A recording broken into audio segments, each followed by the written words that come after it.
High friends, Sutapa's creativity and আইডিয়াসে আপনাদের স্বাগত। আমি আজ আপনাদের একদম সামান্য জিনিস দিয়ে অনেক সুন্দর একটা আসন বানানো শেখাবো।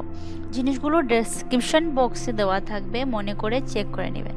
আসন বানানোর জন্য দরকার, আমি একটি পুরনো কুর্তা নিয়েছি, আপনারা মনে করলে নতুন কাপড়ও নিতে পারেন। আপনারা চাইলে এক্সট্রা কাপড়ও নিতে পারেন আসনটিকে ভারী করানোর জন্য। আমি আমার মার পুরনো শাড়িই নিয়েছি। তো কুর্তাটি মোটামুটি 1 হাতের মতো কেটে দিন। তারপর শাড়ির কাপড়টা একটু কম নিলে ভালো হয়, তাহলে আসনটা সুন্দর দেখাবে। তারপর আপনার ইচ্ছা মতো লেস নিয়ে নিন, তারপর সেলাই করে নিন এবং ভালো করে দেখে নেবেন যে সুতা বের হয়ে আছে কিনা। চারিদিক ভালো মতো দেখে নেবেন।